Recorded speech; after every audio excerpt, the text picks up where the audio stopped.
Welcome back to our Summer Pet-iquette video series. My name is Nicola McDonald and I'm the Animal Welfare Operations Officer at Companion Animals New Zealand.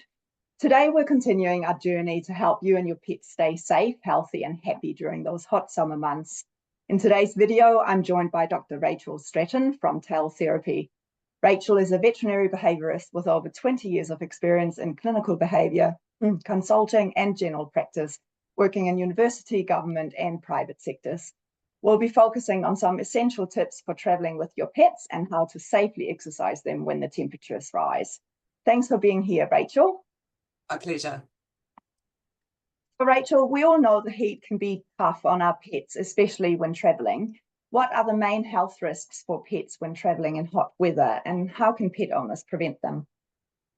So the obvious one, I think, is getting overheated or heat stress, and also dehydration, so not getting enough water to maintain hydration. So heat stress can be as simple as a low level physiological stress, so the body can cope with it. So they have a normal core body temperature, but there's some discomfort. It's a little unpleasant. And then we can progress to heat exhaustion, where the core body temperature increases moderately. We may see some additional signs of weakness and anxiety coming in. And then, of course, we can progress to quite a severe condition called heat stroke, which is where the body is not coping anymore, and we have quite high body temperatures over 40 degrees, and the systems start to shut down, and this is a life-threatening emergency. So we see this commonly in dogs. Sometimes, though, cats can be affected, although less commonly diagnosed. And at the simple level for heat stress, we're seeing signs such as panting, lethargy or reluctance to interact, and seeking water, seeking shade in cooler areas, wanting to cool down. As you know, things might progress into heat stroke, we see additional signs, so drooling or excessive salivation. We see a progression of that panting, that excessive panting. Maybe seeing vomiting and diarrhea, a change in gum colour, so we might get a blue, grey or bright red gum colour.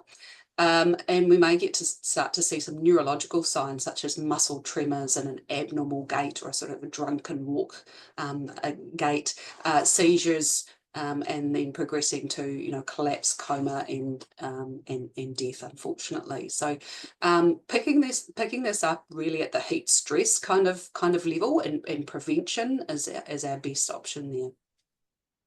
Thank you, Rachael. And what can pet owners do if they suspect that their dog is overheating?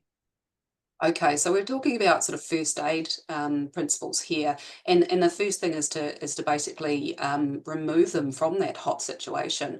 So whether that's in a car, in a hot area, and finding shade. So removing any coats or any extra layers that they've got on, but still making sure that they have an ID collar on. If the pet is able to control their head and their swallowing reflex and is not vomiting, then offering them cool water but not ice cold. Spraying them down with cool water, again not ice cold, because if we give them ice cold water or cover them in ice cold water, what can actually happen is that the periphery, their skin and their membranes can actually constrict, and it will actually be counterproductive to cooling them down.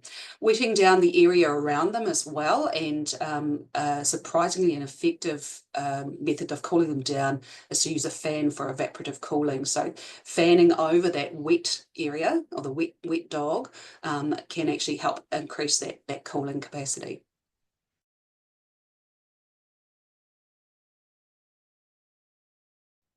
Are there any common mistakes pet owners do while travelling with pets in hot weather that could put their pets at risk? So travelling, particularly in vehicles, our vehicles can heat up really quickly. The tin can heat up, in less than 15 minutes. And so while you think, oh, I'm just going to pop to the shop and get myself a cold drink because I'm quite hot and thirsty, even that amount of time can produce heat stress in our pets. So the other thing to think about is, oh, okay, well, I'll just tie them up outside the shop for a minute while I pop in. But if that's not in shade, now we can talk about some other behavioural issues with that. But again, if that's not in the shade, that can also lead to heat stress where the dog can't escape that. So thinking about travelling in the car with the air conditioning, but not only where you are sitting in the driver's seat or in the passenger seat there, but think about what is the temperature in the back doing. Think about the hydration, because air conditioning can actually dehydrate as well. So offering small amounts of water and often can be really useful. We'll talk in a minute, I think, about prevention as well. So just looking at some figures around heat stress in our pets, the SPCA have got some great information on their website, and one of the top statistics that pops out is that 11% of all of their welfare calls are related to dogs in hot cars. That's a massive number. And we know that, it takes less than 15 minutes for a car to heat up to over 50 degrees. And things like parking in the shade and leaving the windows down just aren't enough to stop that heating and causing heat stress. We know that once a dog has, or a cat has, significant heat stroke, there's a 40 to 50% chance of death, of a mortality rate, which is massive. So it's really important, A, prevention, and B, that first aid and picking things up before they get there. And of course, it is a legal offence to leave a dog in heat stress, or sorry, an animal in heat stress in a car, and that's a finable offence under our Animal Welfare Act. So if you do see an animal that is showing mild signs of heat stress, then you can contact the SPCA on 0800 SPCA NZ or the police. And are there any specific breeds that are at higher risk of overheating?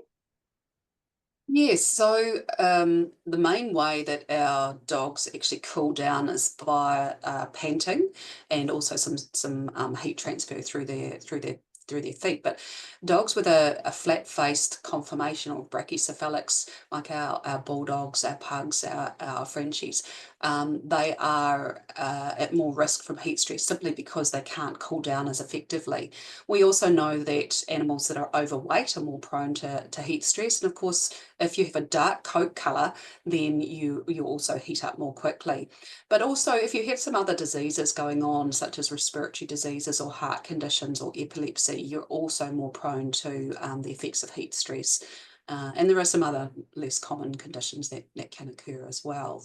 So it's interesting to note that not only can heat stress be caused by high ambient temperatures, so high environmental temperatures, particularly when the animal is not acclimatized to it. So if you have an unusually hot day, or it's early on before we've the animals actually had a chance to acclimatise, or trapped in a vehicle. We've talked about cars, but also in sheds or enclosed porches, in a kennel that's in the sun, or in fires, in those cases, that can also contribute to heat stress. But the other often overlooked contributor to heat stress is actually exercise, and exercise in hot environments, or exercise while it's humid. So it doesn't actually need to be that hot, but if we are exercising and it's quite humid, that affects the ability for the animals to cool down as well. So those are some of the causes and the risk factors associated with heat stress.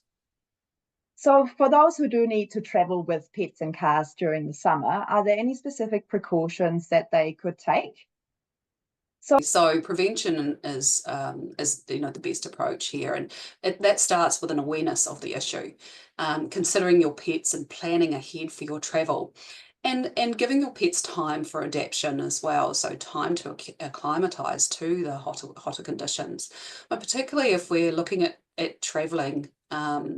Thinking about how often we need to be monitoring our pets, thinking about depending on the length of the trip, about checking every hourly, or perhaps more if there are risk factors involved. planning ahead in terms of exercising your pets at the cooler times of day. So avoiding that hot period of 10 a.m. to 5 p.m.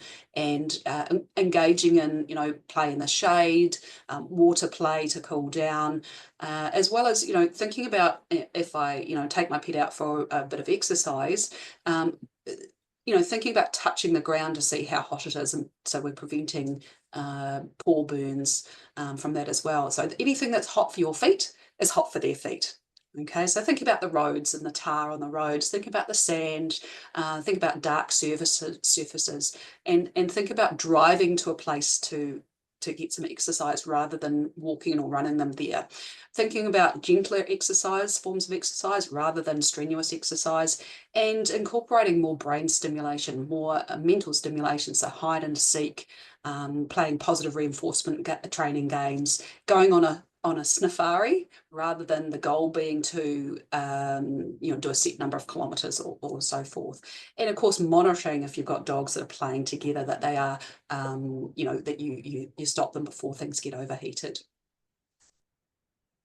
Thanks a lot, Rachel. So in summary, what are your top 5 tips for keeping pets cool and comfortable during those hot summer months?